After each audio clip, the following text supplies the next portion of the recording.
అన్నం పెట్టు. నిన్నే అన్నం పెట్టు. త్వరగా తీసా, నాకు ఆకలిస్తుంది. ఏమిటలా చూస్తున్నావు? నిన్న దాకా తిను తిను అన్నావు, ఇప్పుడు తింటానంటే పెట్టవే. వెళ్ళు, వెళ్ళి తీసుకురా.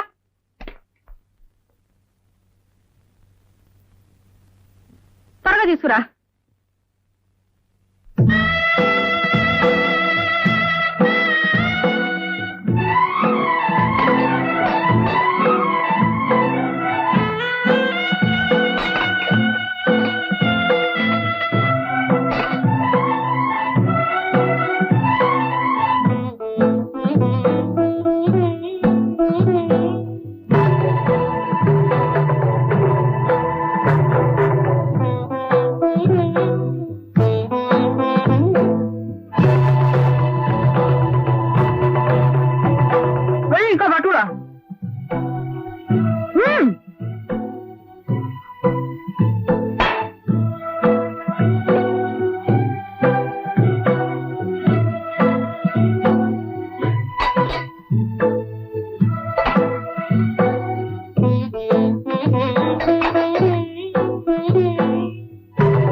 పట్రా. ఏ లేదా? పెట్రా. మొగుడు వదిలేసిన లోకం మీకు. వెళ్ళు, వెళ్ళి పట్రా.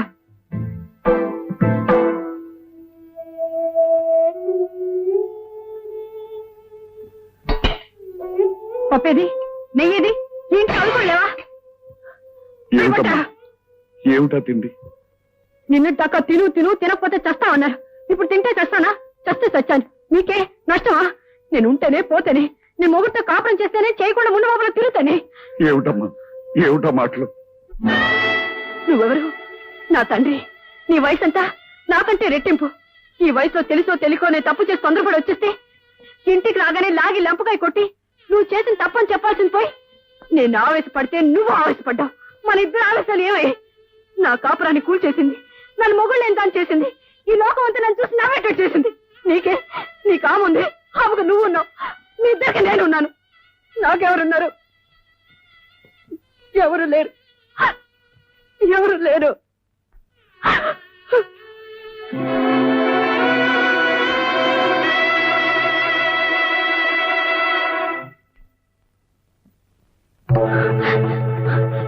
నువ్వెవరు? నా తండ్రి. నీ వయసంతా నాకంటే రెట్టింది. ఈ వయసులో తెలుసో తెలియకో నేను తప్పు చేసి తొందరపడి వచ్చేస్తే ఇంటికి రాగానే లాగి లంపకాయ కొట్టి నువ్వు చేసిన తప్పని చెప్పాల్సింది పోయి నేను ఆవేశపడితే నువ్వు ఆవేశపడ్డావు. మన ఇద్దరు ఆలోచనలు ఏమై నా కాపురాన్ని కూల్చేసింది. నన్ను మొగుళ్ళు ఎంత చేసింది. ఈ లోకం అంతా నన్ను చూసి నవ్వేటట్టు చేసింది. నీకే నీ కాముంది, ఆమెకు నువ్వు ఉన్నావు. మీ ఇద్దరికి నేనున్నాను. నాకెవరున్నారు? నాకెవరు లేరు, ఎవరు లేరు.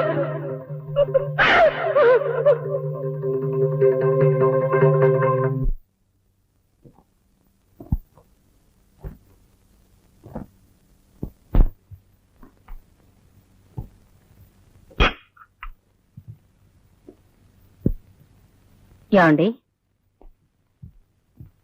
ఏమండి? ఏమండి? ఏమండి? సరళా, అమ్మా సరళ, సరళ. ఏమిటమ్మా? తొందరగా అమ్మా. ఏమైంది? తొందరగా అమ్మా. నేను నాన్నగారిని ఎంత పిలిచినా పలకటం లేదు. ఏమిటో చూడు. నాన్న. ఏమండి? నాన్న. ఏమండి? నాన్న. నాన్న. ఏమండి?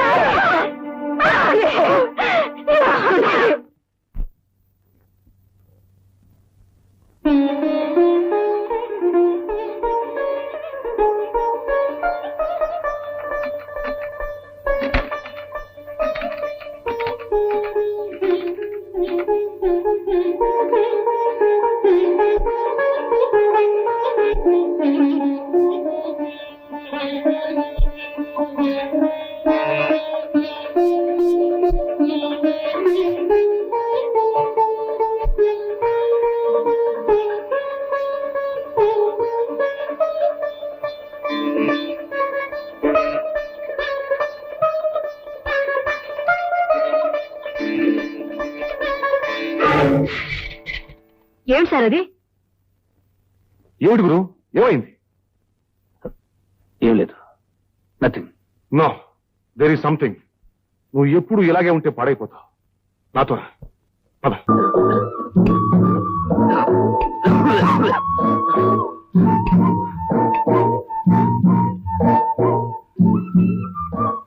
అలాగయ్యా, దోసకాయల పల్లి, కరెంటు కనెక్షన్, వరదలు వచ్చాయి, మా ఇల్లు కొట్టుకుపోయింది, దాంతో పాటు నా భార్య పిల్లలు కూడా కొట్టుకుపోయారు. నేను ఊరిపోతున్నాను. మీకు డిపాజిట్ కట్టాను కదా, ఆ డిపాజిట్ పట్టుపోతామని వచ్చాను. రోజుగా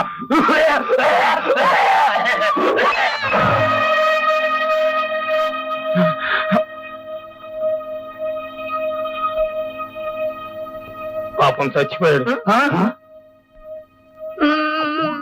నాన్న నాన్న, వాడు 10 ఇస్తే సైకిల్ కొనిస్తానని చెప్పావే, మరి వాడు చచ్చిపోయాడు కదా, నాకు సైకిల్ అలా కొనిస్తావు?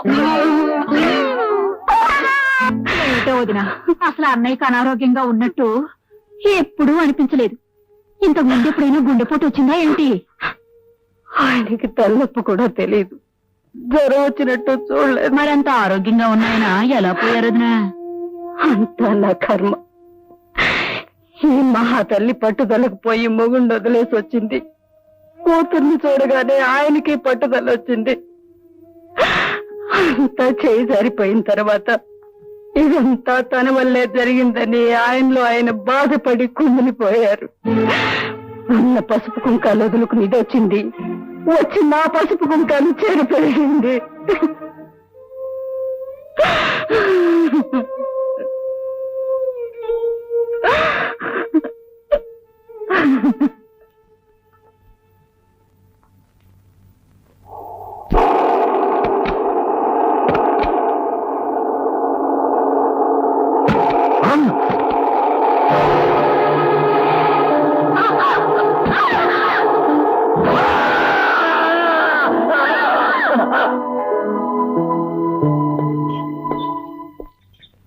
సరళ గారు మీరేనా?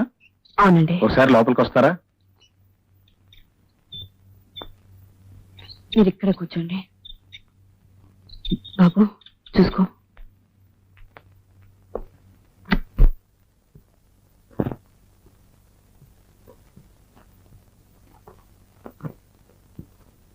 ఏమండి, ఇప్పుడు ఎలా ఉంది? చూడమ్మా, నేను బ్రతుకుతానన్న ఆశ నాకు లేదు. బ్రతికితే మంచిది, అలా కాకపోతే నా బిడ్డలు దిక్కు లేని వాళ్ళు కాకూడదు. వాళ్ళని నువ్వే చూసుకోవాలి. చూసుకుంటావా? ఈ రోజు ఈ సహాయం కోసమే మన 2 కుటుంబాల మధ్య బంధం ఏర్పడిందేమో. నా వాళ్ళే నాకు చాలా మంది ఉన్నారు, కానీ వాళ్ళంతా నేను పోతే ఆస్తిని ముక్కలు చేసుకుని పంచుకునేవాళ్ళే. నా బిడ్డల్ని చూసేవాళ్ళు కాదు.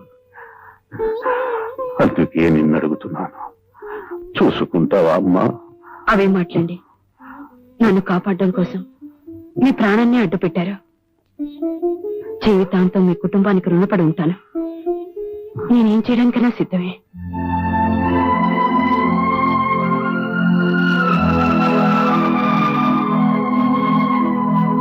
లాయర్ గారు, నా ఆస్తి మొత్తం ఆమె రక్షణలో నా బిడ్డలకి దక్కేలా రాయండి. అది చట్ట ప్రకారం సాధ్యం కాదు. మీ తర్వాత మీ ఆస్తి మీ భార్యకే దక్కుతుంది, కానీ మీకు భార్య లేదు. హ, ఇప్పుడు ఎలాగా? చూడమ్మా, ఆయన ఆస్తి అంతా నీ పేర రాయమంటున్నారు. నీ సంరక్షణలో పిల్లలకు దక్కేలా రాయమంటున్నారు. అలా చేయడానికి చట్టబద్ధమైన కొన్ని నిబంధనలున్నాయి. రేపు ఆయన తర్వాత ఆయన దాయాదులు నువ్వెవరని అడగవచ్చు. అందుకు నువ్వేం సమాధానం చెప్తావు? అప్పుడు వాళ్ళు ఆస్తిని కాజేసే ప్రమాదం ఉంది. అందుకే నువ్వు ఆ పిల్లలకి తల్లివి కావాలమ్మా.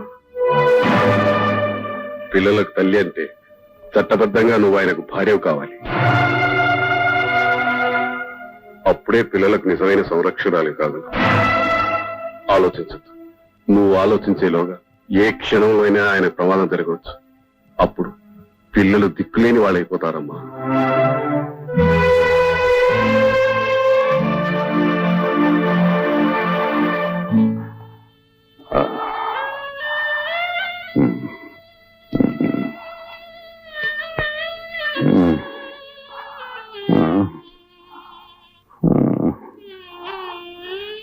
చాలా సంతోషం అమ్మా. నా పిల్లలకి తల్లి అయ్యావు. ఇక నేను ఏమైపోయినా పర్వాలేదు.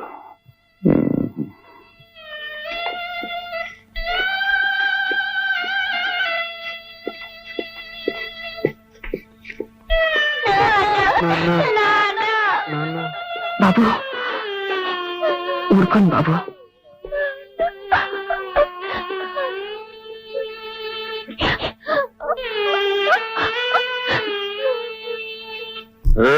నువ్వుగా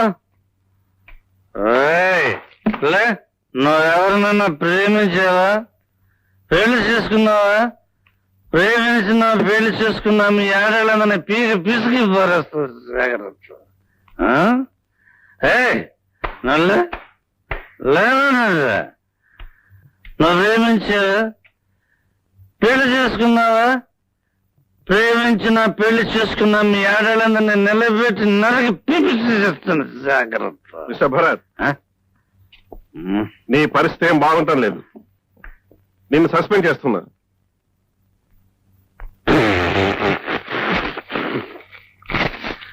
After all your job, this is life. That is job. Life is greater than your bloody job. Goodbye. Goodbye. Goodbye, your job, ladies' job. నేను బ్రతుకుతానని, తిరిగి నా బిడ్డలతో ఇంట్లో ఉంటానని ఊహించలేదు. అదృష్ట దేవతవి నువ్వు ఈ ఇంట్లో అడుగు పెట్టావు. అందుకే నేను బతికాను. భగవంతుడు నాకు కాళ్ళు లేకుండా చేస్తే చేశాడు గాని నా బిడ్డల్ని కళ్ళల్లో పెట్టుకుని చూసుకుని ఒక దేవతని వాళ్ళకి తల్లిగా ప్రసాదించాడు. అదే నా ఆనందం. ఆ ఆనందమే నాకు చాలు.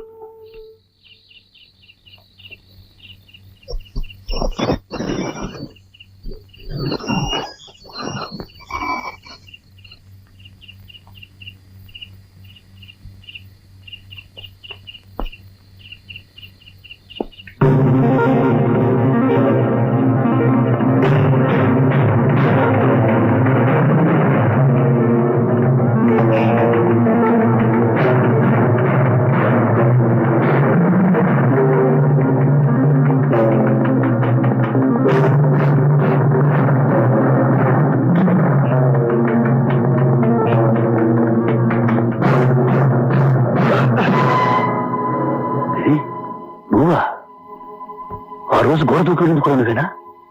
అవును, నేనే. ఎందుకు వచ్చావు? మా ఇంటికి ఎందుకు వచ్చావు? నేను వచ్చింది మీ ఇంటికి కాదు, మరి జనార్దన్ ఇంటికి. జనార్దన్ ఇంటికా?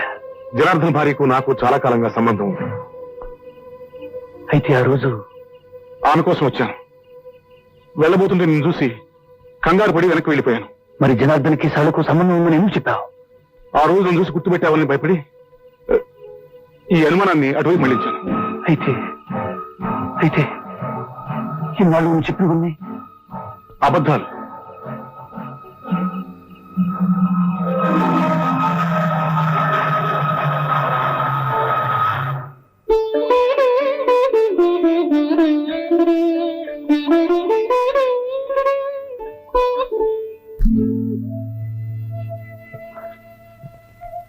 సారీ.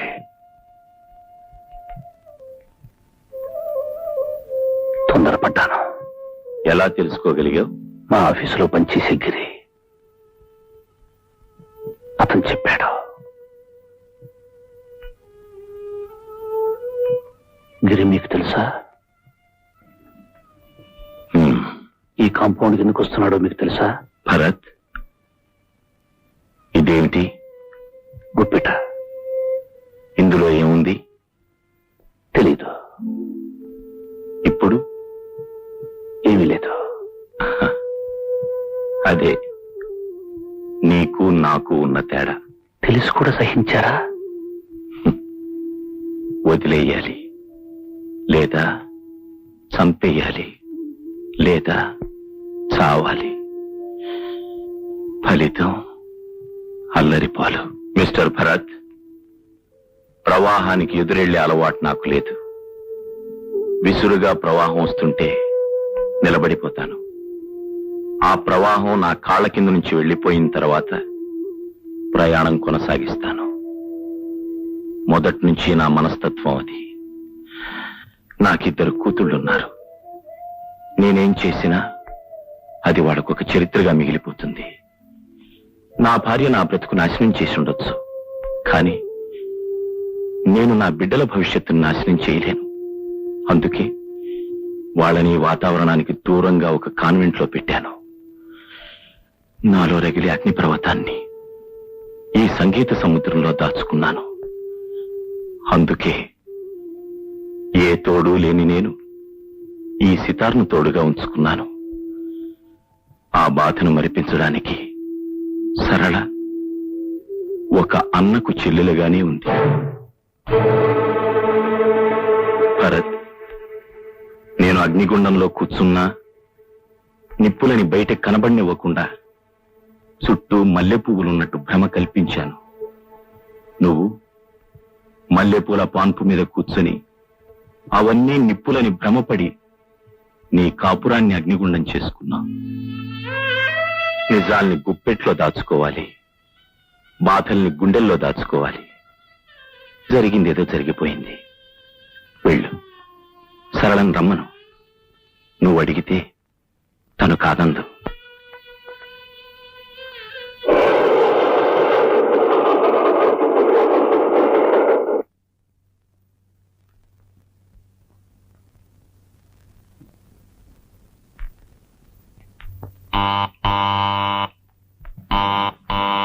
ఎవరు?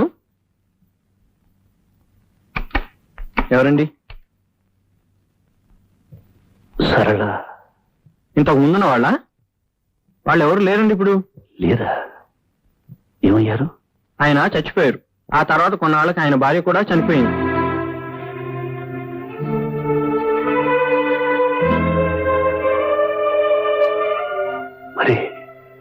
మరి సరళ ఆయన చనిపోయాక ఆమె ఇల్లు విడిచిపెట్టి వెళ్ళిపోయింది. ఆ తర్వాత వేరే ఎవరినో పెళ్లి చేసుకున్నాక.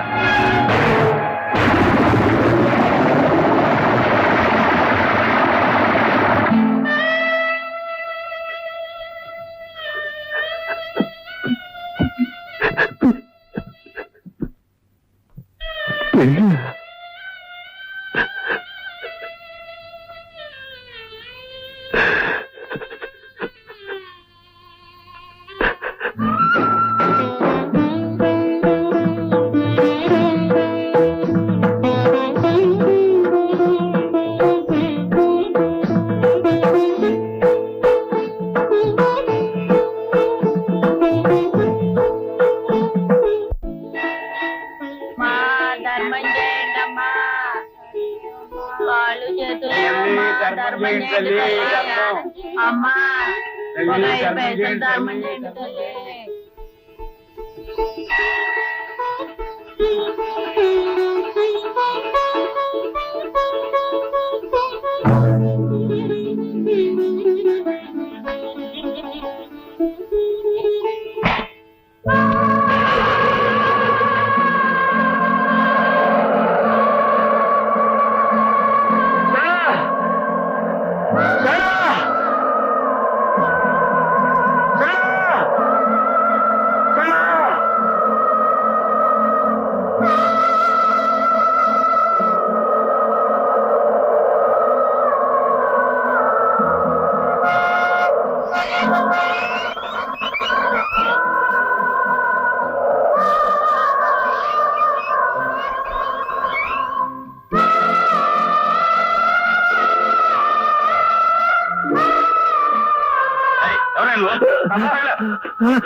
ఎవరు నువ్వు?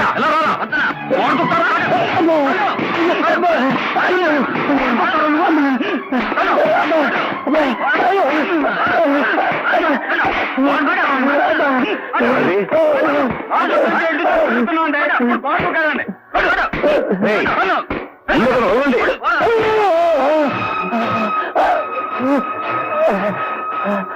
అరే ఏమిటి అది? అక్కడ లోపల చూడండి, వెళ్ళి డాక్టర్ని చూడండి. త్వరగా.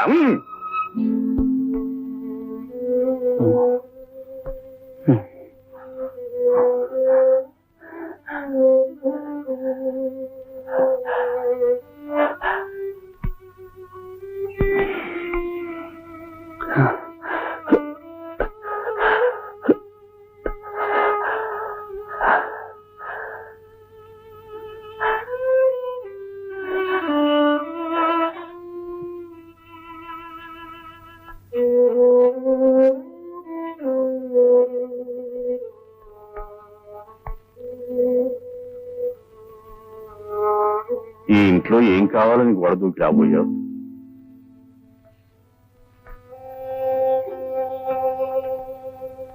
నువ్వు దొంగ అని నేను అనను. ఎందుకంటే దొంగతనం చేసేవాడు మనుషులుండగా గోడ దూకడు.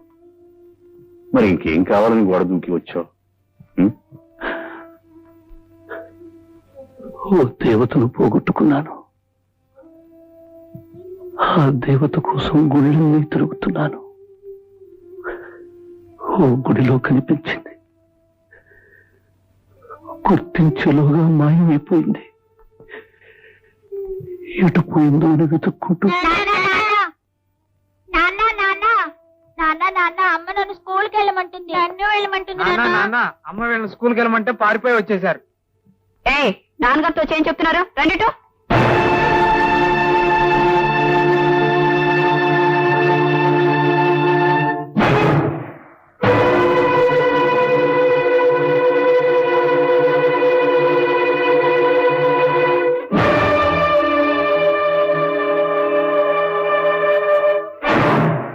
ఆవిడ ఈ ఇంటి దేవత, మీకు, నా పిల్లలకు తల్లి. మీ పిల్లలకు తల్లి అంటే మీకు భార్యగా. భార్య అయితే ఆమె వయస్సు ఏమిటి, మీ వయస్సు ఏమిటి అనేగా. అది ఒక కథ.